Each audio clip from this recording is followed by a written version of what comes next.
আপনারা ঠিকই শুনেছেন, এটি একতারার আওয়াজ। তো চলুন আপনাদেরকে এটি বানিয়ে দেখাই।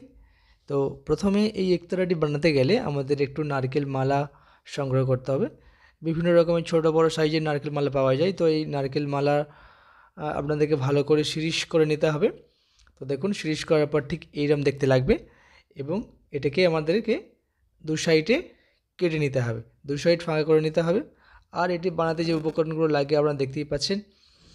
ভিডিওটি সম্পূর্ণ দেখুন, আপনারা ঠিক বুঝতে পারবেন। তো একতারা বানানোর সামগ্রী, আপনারা যত বেশি এটিকে পালিশ করবেন, মানে সিরিজ করবেন, তত বেশি চকচক করবে। আর একতারা বানাতে গেলে ওপরে একটি বাঁশের টুকরো লাগে। তো এক গাঁট থেকে আরেক গাঁট পর্যন্ত একটা বাঁশের টুকরো নিয়েছি। দেখুন, আমি ভালো করে পেন্সিলের মাধ্যমে দাগ দিয়ে দু সাইড কিছুটা করে কেটে নেব, আর দু সাইড রয়ে যাবে। দেখুন, ঠিক এইভাবে আমি যেভাবে বানিয়েছি এইরকমভাবে আপনারা বাঁশের টুকরো বানিয়ে নেবেন। এরপর এই বাঁশের টুকরোটিকেও আমরা ভালো করে সিরিজ করে নিয়েছি। সিরিজ করার পর আমাদেরকে মালাটিকে সমান মাপ করে দু সাইডে একটা ছিদ্র করতে হবে এই বাঁশটিকে এখানে আটক করার জন্য। তো দেখুন, স্ক্রুর মাধ্যমে আমি বাঁশটিকে এখানে লাগিয়ে দেবো। তো প্রথমে আমি এরকম হাত ড্রিলের সাহায্যে আমি মালাটিকে ফুটো করে নিয়েছি দু সাইডে সমান স্কেলের মতো করে। তো এরপর আমি মালার এক সাইডে আমি একটা লেদার বা চামড়া অ্যাড করব। তো এই চামড়াটি আপনারা যারা তবলা বা খোল বানাই, তো ওদের দোকানে গেলে আপনারা এই ধরনের চামড়া পেয়ে যাবেন। তো আমি মালাটাকে বসিয়ে যে দাগটা করেছি সেই দাগের একটু বাইরে দিয়ে কাঁচি দিয়ে কেটে নিয়েছি, কারণ আমাকে আঠার সাহায্যে মালাটাকে পেস্ট করতে হবে। তো এখানে আমাদের পেস্ট করার জন্য আমি এখানে ফেভিকুইকটা নিয়েছি। তো মালাটি যদি কাটার কোনো ভুল থাকে বা কোনো যদি আপ ডাউন থাকে, তো একটু ফেভিকল দিয়ে দেবেন। ফেভিকল দিলে কোনো ফাঁক ফোকর থাকবে না, কোনো হাওয়া লিক করবে না। ঠিক আমি যেভাবে আপনাদের ফেভিকুইকের মাধ্যমে এটাকে পেস্ট করলাম, আপনারা এভাবে পেস্ট করে নেবেন এবং এর মিডিলে একটি পিনের সাহায্যে ফুটো করে নিতে হবে। এখানটা দিয়েই আমরা একতারার যে তার সেটা ফিটিংস করব। এরপর আমি স্ক্রু আর নাটের মাধ্যমে মালার সাহায্যে মালাটিতে বাঁশটিকে আটক করে নেব। তো দেখুন আমি কীভাবে ওটাকে স্ক্রু আর নাট দিয়ে টাইট দিচ্ছি। তো এইভাবে আপনাদেরকে পুরো একতারাটি বানিয়ে নিতে হবে। এরপর এই বাঁশের ওপরে একটি আপনাকে পিনা বা একটা চাবি বা লক টাইপের বানাতে হবে, যেখানে আমরা তারটা ফিটিংস করে ওখানে আটক করে রাখতে হবে তারটাকে। তো এই চাবি বা লক প্রয়োজন মতো কান ঘুরিয়ে টান বা ঢিলে করার জন্য। তো এইভাবে আমি আরও অনেকগুলি আমার অর্ডার আছে, আমি সেগুলো তাই পাশে আমি নিয়ে নিয়েছি। তো দেখুন আমি কীভাবে তারটাকে ফিটিংস করি। তো ওই তারের শেষ প্রান্তে আমি একটি বটম আটকেছি।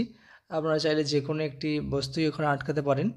তো এই বোতামটাতে আমরা তারটাকে বাঁধার পর চামড়ার মিডল দিয়ে নিয়ে গেছি এবং যাতে বোতামটা নাড়াচাড়া না করে ওখানে ওটা ফেভিকুইক দিয়ে দিয়েছি। এরপর আমি দেখুন এই তারটাকে এই বাঁশের ভেতর দিয়ে নিয়ে আসতে হবে। যে কান যেখানে লাগাবো ঠিক সেখানে আমি যে দুটো নাট রেডি করেছি, এইভাবে আমি একতারাটি পুরো বানিয়ে নেব। এবং প্রথমে যে সাউন্ডটি শুনলেন এই একতারারি সাউন্ড, আর খুবই সুন্দর সাউন্ড। আপনারা আরও সুন্দর সুর বা সাউন্ড সৃষ্টি করতে পারবেন।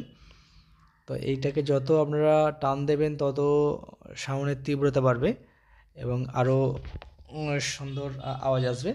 তো আমার একতারাটি মোটামুটি কমপ্লিট হয়ে গেছে। তো দেখুন এইভাবে আমি আরও কটি একতারি বানিয়ে নিয়েছি। তো এবার আমার হচ্ছে কি কালার করার পালা। আমি একতারাটাকে আরও সৌন্দর্য বাড়াবার জন্য আমি কিছু কালার অ্যাড করছি। তো এই যেহেতু এটা ব্রাউন অরেঞ্জ যে কোনো কালারই আমরা ইউজ করতে পারেন।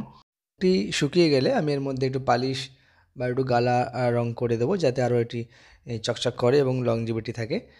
তো এইভাবে একতারা বানাবার পর এর মধ্যে আপনারা একটু আলপনা করতে পারেন, যাতে আরও এর সৌন্দর্যটা বৃদ্ধি পায়।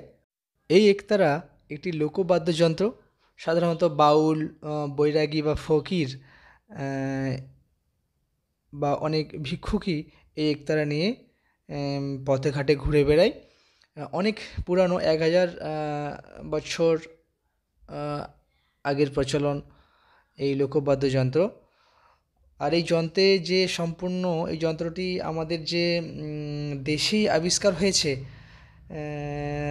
তার এই উপকরণগুলি দেখলেই আপনারা বুঝতে পারছেন। তো এটি একটি আমাদের গর্ব একতারা, আমাদের বাঙালি জাতি, আমাদের ভারতের একটি গর্ব একতারা। তো দেখুন কত সুন্দর হয়ে উঠেছে আমার এই একতারাটি। আরও সুন্দর করার জন্য আমি এতে কিছু আলপনাও অ্যাড করে দিচ্ছি। তো আপনারাও চাইলে এরকম একতারা অবশ্যই বানাতে পারেন। আর কেমন হয়েছে অবশ্যই আমাকে একটু কমেন্ট করে জানাবেন। আমি চেষ্টা করি এই ধরনের কিছু হাতের কাজ আপনাদেরকে করে দেখানোর। এটি আমারও খুবই শখ এবং খুবই আনন্দের। আমি খুবই এইগুলো করে আনন্দ পাই। তো এটি কেমন হয়েছে অবশ্যই আপনারা কমেন্ট করে জানাবেন। অবশ্যই ভিডিওটি শেয়ার করবেন।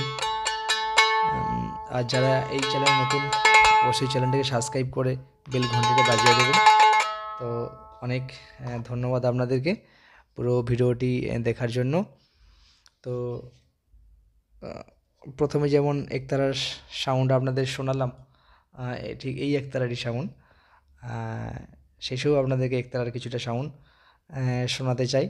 তো যারা গান গাইতে ভালোবাসেন, একা থাকতে ভালোবাসেন, তাদের জন্য